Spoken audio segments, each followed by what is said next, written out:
कैसे गलत आदतों वाले व्यक्ति का भी कभी कभी गुरु उद्धार कर देते हैं। एक कहानी आती है, वास्तविक घटना है या काल्पनिक जो भी है, कहानी है। एक गुरुजी थे, ज्ञानी थे, ध्यानी भी थे और बड़े पराक्रमशील थे, पुरुषार्थ करते थे, लोगों को भी प्रेरणा देते रहते थे, गांव गांव पधारते थे और तत्व चर्चा के द्वारा भी लोगों को शास्त्रीय ज्ञान देते थे।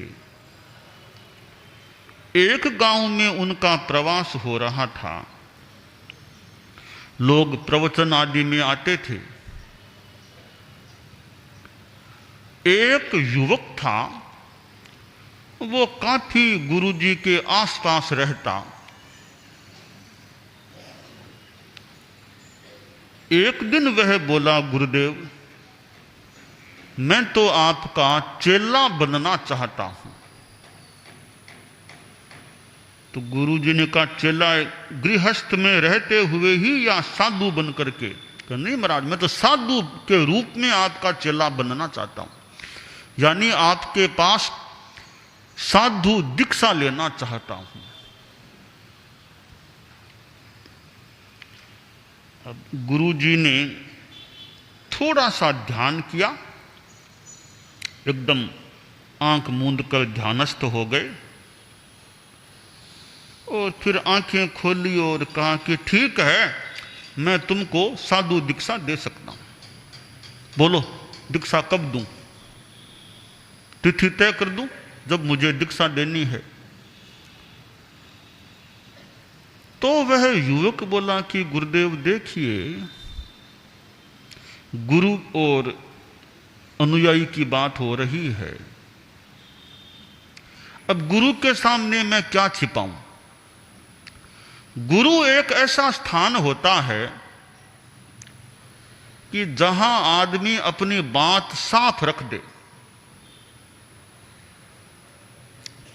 जो भी गलती अच्छी, जो भी अपनी बात रखने की जो बात है, तो गुरु के सामने आदमी निश्चिंत होकर के अपनी बात रख दे ताकि कोई समाधान मिल सके। तो वह बोला, गुरुदेव आपसे तो अब मैं क्या छिपाऊं? बात यह है गुरुदेव कि मेरे में चोरी करने की आदत है, मैं कई बार चोरी करता हूं और कभी कभी तो मैं पकड़ा भी गया था चोरी के मामले में, फिर छूट गया था और अभी भी वह चोरी की आदत मेरे में है, गई नहीं है अभी तक। आप देख लो, अब आप दीक्षा देना चाहो तो मुझे देख लो, दे दो भले, यह कमजोरी तो है। गुरु ने कहा कोई दिक्कत नहीं है, मैं तुमको दीक्षा दे सकता हूं। तो फिर वह युवक बोला कि एक बात और आप सुन लो, मैं धीरे धीरे बात बता रहा हूं आपको। लड़का बोला कि महाराज मैं शराब पीता हूं और यदा कदा वो शाम को मैं ठेके पर जाकर, दुकान पर जाकर शराब की बोतल खरीद लेता हूं, शराब पी लेता हूं। तो मेरे में शराब का नशा है। और तो क्या महाराज, मैं तो कल भी शराब मैंने पी थी, मैंने तो। आप देख लो, अब आप चाहो तो मुझे साधु बना लो। गुरु ने कहा कोई दिक्कत नहीं, मैं साधु बना सकता हूं। तब वह बोला, गुरुदेव एक बात, अब अंतिम मेरी एक बात और है, अंतिम बात है वो। हालांकि मुझे संकोच भी है गुरुदेव, मैं गुरु के सामने क्या बात बता रहा हूं, पर अब बताना पड़ेगा मुझे। वो बात यह गुरुदेव कि मेरे में वेश्यागमन की आदत है। वो खराब लत मेरे में पड़ गई है। अब तक वो छुट्टी नहीं है। अब आप गुरुदेव, मैं हूं भी शर्मिंदा आपके सामने, आप जैसा आदेश दो, आप कहो तो मैं दीक्षा ले लूं, आप चाहो तो दीक्षा मुझे दे दो, वरना आप ना कह दो, जो आपकी इच्छा आप मुझे साफ फरमा दो। गुरु ने कहा कि कोई दिक्कत नहीं, मैं दीक्षा दे सकता हूं। तिथि तय कर दी, दीक्षा का दिन आया। युवक खूब ठाट बाट के साथ, बरनोले के साथ दीक्षा स्थल पर आया। परिवार के लोग, समाज के लोग भी आए, गांव के लोग भी आए, और गुरुवर ने उसको विधि विधान के साथ, शास्त्रीय भाषा के साथ मुनि दीक्षा प्रदान कर दी। दीक्षांत भाषण भी हुआ गुरुवर का। भाषण में, दीक्षांत भाषण में उसको शिक्षा भी दी।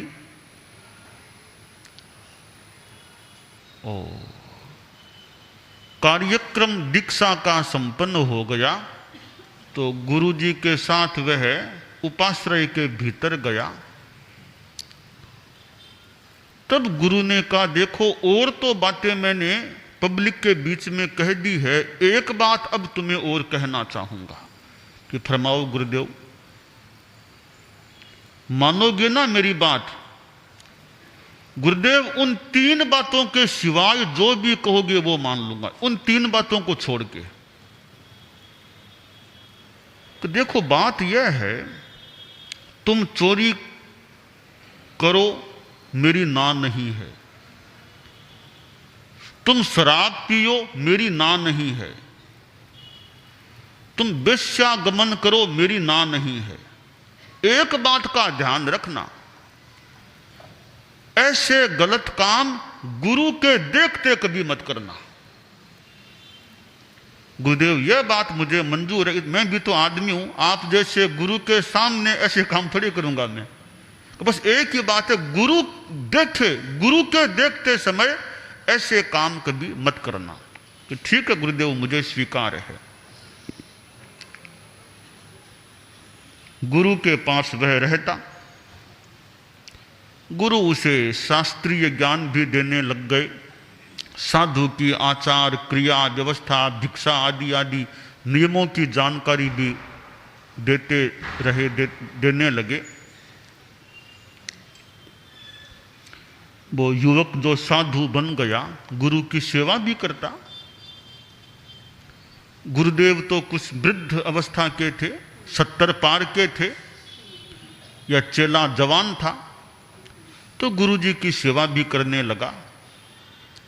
रात में पगचंपी कर देता, पैर दबा देता, दिन में गुरु के तेल मालिश भी कर देता, भिक्षा भी खुद वो चेला जाकर के ले आता, गुरुजी को भोजन भी करा देता, पानी भी पिला देता, और भी जो कुछ काम करने होते, जवान अवस्था थी, खूब काम करता था। देखिए, जवानी की अवस्था में आदमी दूसरों की सेवा करे, बहुत बढ़िया बात है, निर्वध्य उपयुक्त सेवा करे।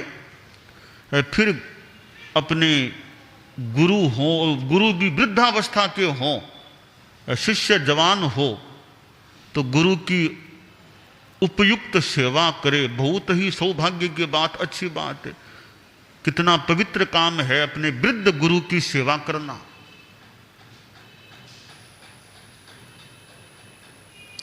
वह सेवा करता। अब वो आदतें तो उसमें पड़ी हुई थी, गलत आदतें। आदत पड़ने के बाद छूटना कई बार मुश्किल होता है।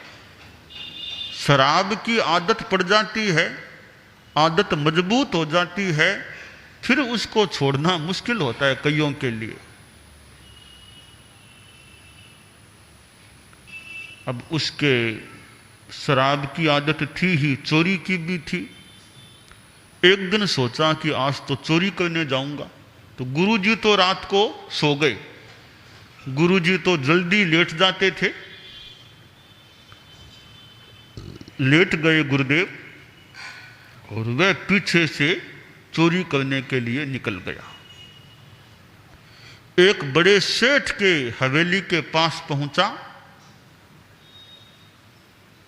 और दीवार में छेद करके वह अंदर जाने का प्रयास कर रहा था। सेंध मारकर अंदर घुसने का प्रयास कर रहा था। इतने में उसे लगा कि मेरे भीतर में गुरुदेव विराजमान है। भीतर में बैठे गुरुदेव मुझको देख रहे हैं कि मैं सेंध यानी मकान को फोड़ रहा हूं। अरे मेरा संकल्प है, गुरुदेव के देखते तो मुझे गलत काम करना नहीं है। वो वही काम को छोड़ा, लौट गया, उपाश्रय में आ गया, सो गया, चोरी कर नहीं सका। कुछ दिन बीते, उसके मन में शराब पीने की भावना जगी। तो सोचा कि गुरुजी के देखते नहीं पीना है ना, तो गुरुजी विश्राम करेंगे तब मैं जाकर के शराब पी करके आ जाऊंगा। गुरुदेव विश्राम में लग गए, कायोत्सर्ग आदि में लग गए। थोड़ा विश्राम किया, फिर कायोत्सर्ग किया, साधना की। वो शराब के ठेके पर चला गया, बोतल ले ली। शराब बेचने वाले ने कहा कि पैसा तो मेरे भक्त कोई आकर के तुमको दे देंगे, तो तुम तो मुझे बोतल दे दो। पुराना संपर्क था शराब बेचने वाले के साथ, विश्वास के साथ उसको बोतल दे दी। बोतल का ढक्कन खोला पीने के लिए, तब उसे लगा कि गुरुदेव तो हृदय में विराजमान हैं और मुझे देख रहे हैं कि शराब की बोतल मेरे हाथ में है। गुरुदेव के देखते तो नहीं पीऊंगा, मेरा संकल्प है। बोतल को वापस दे दिया, उपाश्रय में आ गया, शराब नहीं पी सका। फिर एक दिन वेश्या के पास जाने का मानस हुआ तो निकल पड़ा उपाश्रय से। वेश्या बाड़े के पास पहुंचा, तब उसे लगने लगा कि गुरुदेव मुझे भीतर बैठे देख रहे हैं। गुरुदेव के देखते तो मैं आगे बढ़ नहीं सकता। लौट गया, वह गलती भी नहीं कर सका। महीना भर करीब दीक्षा लिए हो गया। एक दिन गुरुदेव ने पूछा, वत्स 1 महीना पूरा हो गया, तुमको साधु बने, मन लगा या नहीं साधुपन में? बोला, गुरुदेव मन लग गया है। तो जो तुमने कहा था ना कि 3 कमजोरियां हैं तुम्हारे में, उनकी क्या स्थिति है? अब उनको भी तो ठीक करना है ना। कहा, गुरुदेव कमजोरियां तो कितने रूप में है भगवान जाने या आप जैसे गुरु जाने, जान सकें तो। परंतु 1 महीने में मैंने पूर्णतया कोई भी गलती नहीं की है। गुरुदेव मेरी बात आपको बताऊं, मैं गलतियां करने के लिए चला तो था, गया तो था। अतिक्रम, व्यतिक्रम, अतिचार, अनाचार,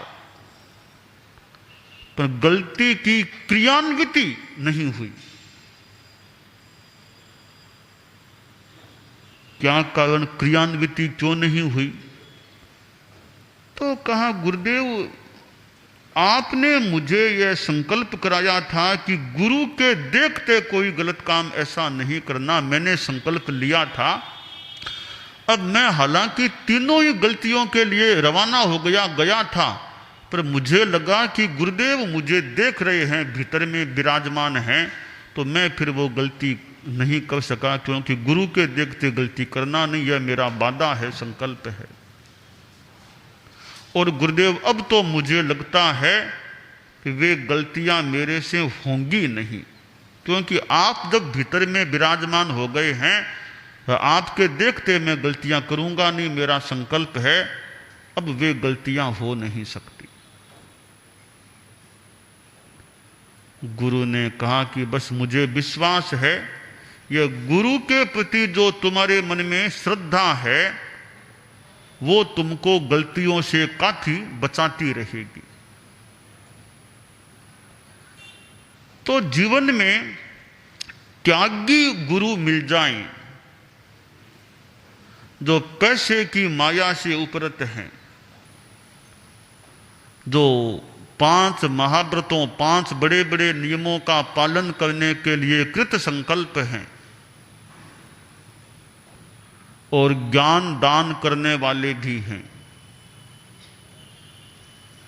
ऐसे गुरुओं का आश्रय मिल जाता है, त्यागी और ज्ञानी गुरुओं का आश्रय। तो ऐसे गुरु तारनहार स्वयं तरने वाले और दूसरों को तारने वाले हो सकते हैं। क्या अविद्या नामन्तस्तिमिरा मिहिरद्वीपनगिरे